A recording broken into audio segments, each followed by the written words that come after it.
आतंकवादियों की उल्टी गिनती शुरू होगी। जी आपने बिल्कुल सही सुना।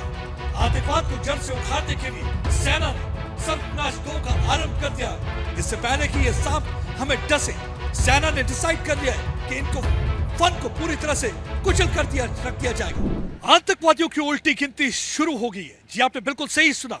आतंकवाद को जड़ से उखाड़ने के लिए सेना ने सर्वनाश 2 का आरंभ कर दिया है। ये सर्वनाश का मतलब यानी कि सांपों का विनाश। इससे पहले कि ये सांप हमें डसे, सेना ने डिसाइड कर लिया है कि इनको फन को पूरी तरह से कुचल कर रख दिया जाएगा। 21 वर्ष पहले भी सर्वनाश का ऐसा ही ऑपरेशन लॉन्च किया गया था।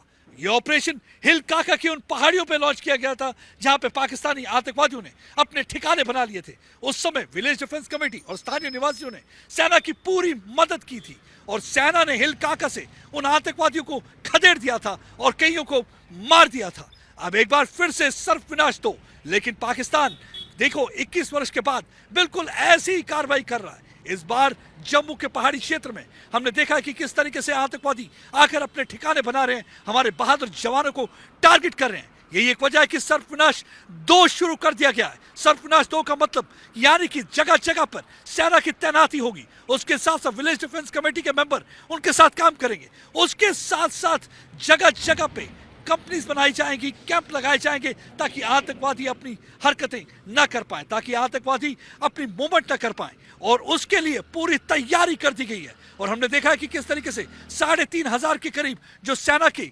जवान हैं उस समय डोडा, किश्तवाड़ और उधमपुर और रियासी की पहाड़ियों में तैनात कर दिए गए हैं। उसके अलावा सेना के जवानों को कहा गया है कि आप काउंटर इन्फिल्ट्रेशन ग्रिड को बहुत ही सख्त रखिए ताकि पाकिस्तानी आतंकवादी घुसपैठ करके यहाँ के इलाके में ना आ सके, क्योंकि लगातार पाकिस्तान की कोशिश है कि ज्यादा से ज्यादा घुसपैठ कराई जाए। अभी तक जो इंफॉर्मेशन है उसके मुताबिक कोटली के इलाके में लगातार उन्हें ट्रेनिंग मिल रही है। जैश ए मोहम्मद के आतंकवादी कई ठिकानों पर हैं, कुछ अंतर्राष्ट्रीय सीमा से आने के लिए और कुछ लाइन ऑफ कंट्रोल से घुसपैठ करने के लिए पूरी तैयारी कर रहे हैं। ये आतंकवादियों की पूरी कोशिश है कि ज्यादा से ज्यादा यहाँ पे आए और ज्यादा से ज्यादा यहाँ पे हालात खराब किए जाएं।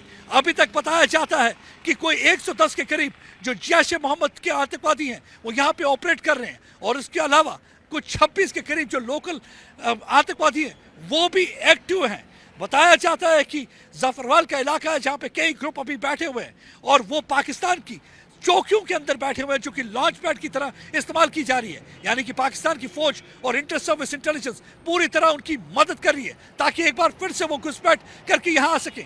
इसी वजह से ऑपरेशन सर्वनाश शुरू किया गया है। 21 वर्ष के बाद ये ऑपरेशन सर्वनाश पूरी तरह से इन सांपों का विनाश कर देगा ताकि ये किसी को भी डसने के काबिल न रहे। इनको पूरी तरह से कुचल दिया जाएगा, इनको पैरों के नीचे कुचल के रख दिया जाएगा। सेना की पूरी स्ट्रेटेजी तैयार हो चुकी है और already chief of army staff general Upendra Dwivedi ने कहा है कि मैंने पूरी तरह से छूट दे दी है कमांडर्स को ताकि वो पूरी तरह से डिसीजन ले पाए और उन आतंकवादियों का खात्मा पूरी तरह से कर पाए। लगातार हमने देखा है कि किस तरीके से आतंकवादी हमले इस बार लगातार बढ़ रहे हैं। इस बार उन्होंने जम्मू क्षेत्र में पूरी कोशिश की है कि यहाँ पे हालात खराब किए जाएं। हमने देखा कि जम्मू में लगातार या तो बहादुर जवानों को टारगेट कर रहे हैं या तो उनकी पूरी कोशिश है कि वो निहत्थे लोगों को टारगेट करें। हमने देखा था किस तरीके से पिछले वर्ष डांगरी के इलाके में हिंदू समुदाय के लोगों को टारगेट किया था। उसके बाद से कई उन्होंने एम्बुश लगाए जिसमें फौज की गाड़ी को टारगेट किया गया है। और इस बार हमने देखा जून 9 को जब नरेंद्र मोदी ने तीसरी बार प्रधानमंत्री के रूप में शपथ ली और उस बार भी हमने देखा कि किस तरीके से यात्रियों की गाड़ी को टारगेट किया जिसमें 9 यात्री मारे गए और 33 के करीब जख्मी हुए। उसके बाद लगातार एक के बाद एक हमले किए गए, कभी हीरानगर में, कभी गद्दो के इलाके में, कभी देसा के इलाके में, कभी कठुआ के इलाके में और लगातार हमारे बहादुर जवानों को टारगेट किया है। अब आप देख सकते हैं कि किस तरीके से हमारे बहादुर जवान पूरी तरह से तैयार है सीने पर गोली खाने के लिए और चाहेंगे कि अपने देश और देशवासियों की पूरी तरह से रक्षा और सुरक्षा की जाए। हमारे जवान जो हैं उनके इरादे मजबूत हैं और उन्होंने ठान लिया है कि पूरी तरह से आतंकवाद को यहाँ से खत्म कर देना होगा, जड़ से उखाड़ के रख देना होगा ताकि एक बार फिर से यहाँ पे अमन अमान रहे। पुलवामा बॉम्बिंग का मुख्य आरोपी मसूद अजहर एक बार फिर से मौत का खेल खेल रहा है। इस बार उसके निशाने पर जम्मू है। कश्मीर टाइगर्स की आड़ में लगातार यहाँ पे हमारे बहादुर जवानों पर हमला करवा रहा है। चूहे की तरह मसूद अजहर कई सालों तक बिल में छुपा रहा। एक बार फिर से मसूद अजहर लगातार खूनी खेल खेल रहा है। पुलवामा बॉम्बिंग का मुख्य आरोपी मसूद अजहर एक बार फिर से मौत का खेल खेल रहा है। इस बार उसके निशाने पर जम्मू है। कश्मीर टाइगर्स की आड़ में लगातार यहाँ पे हमारे बहादुर जवानों पर हमला करवा रहा है। ये वही मसूद अजहर है जिसने 2019 में एक कश्मीरी युवा आदिल डार को वर्गलाकर सुसाइड बॉम्बर में तब्दील कर दिया था और इसी आदिल डार से सीआरपीएफ कॉन्वॉय पे हमला करवाया था, जिसमें 40 के करीब सीआरपीएफ के जवान शहीद हो गए थे। आदिल डार के चीथड़े उड़ गए थे। उसके बाद भारत ने सर्जिकल स्ट्राइक की थी और मोदी ने बता दिया था कि कोई अगर मेरे देश के जवानों को टारगेट करेगा तो उसे बख्शा नहीं जाएगा। और देखा गया था किस तरीके से भारत की वायुसेना जो है अंदर जाकर पाकिस्तान में बालाकोट में जैश ए मोहम्मद के ठिकाने को पूरी तरह से ध्वस्त कर दिया था। उसके बाद चूहे की तरह मसूद अजहर कई सालों तक बिल में छुपा रहा।